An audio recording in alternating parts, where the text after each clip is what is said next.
Hello and welcome to the March housing update. It has been a very interesting start to the year with a subtle increase in the number of homes coming onto the market for sale. But with a very stable number of buyers also entering into the market, what we're seeing is that the house prices on the whole are fairly much holding their ground. Look, granted, we are not setting any major street records with the majority of the sales price-wise, and certainly it is taking longer for those houses to be taken off the market. I mean, look, there are some exceptions to this, but at a big picture level, we are in a pretty balanced market with supply still controlling pretty much the outcomes.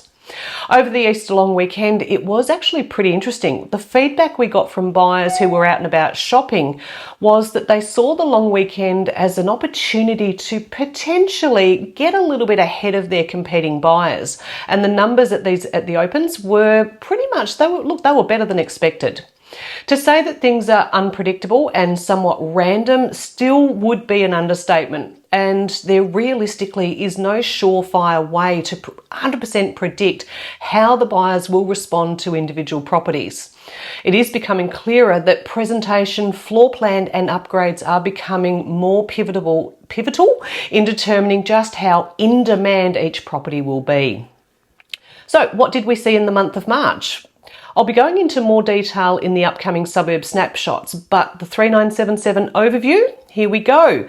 121 houses were sold in March, which is down 15% compared to March 2023, with the median house price actually up by 3.2%, sitting at $744,000. Year to date, 369 houses were sold. Now that's down 2.6% on this time last year. So it does seem that things are starting to balance out a little bit on the number of transactions, and the overall median house price compared to this time last year is actually up by 4%. So all still heading in the right direction. What are we expecting moving forward? Well, the Reserve Bank are now meeting at 6-week intervals, which is seeming to change the psychology of the buyers. Their pre-approvals are valid for 3 months, and it does appear that it's having a bit more of a calming effect on buyer sentiment. The majority of buyers, they're realising now that buying now before the highly anticipated, fingers crossed, drops that are coming later this year, they're gonna be seen to be financially better off than if they wait for that drop when competition for homes will fire up once again.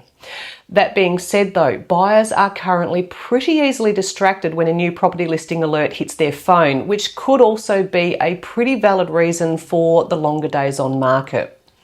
So, long story short, if you are thinking of buying, do it now. If you need to sell to buy, seriously consider doing this sooner rather than later. Depending on where and what you want to buy, you could very well end up with a far better changeover cost than you will when the market takes its next run. So it depends how much in demand the area is you want to buy in. Now, we're expecting that to happen in September, which is just in time for the usual spring market rev up. So if you are selling and not buying again, perhaps later this year is your best move. If you would like to go into detail about your specific situation, your real plan, just feel free, get in touch.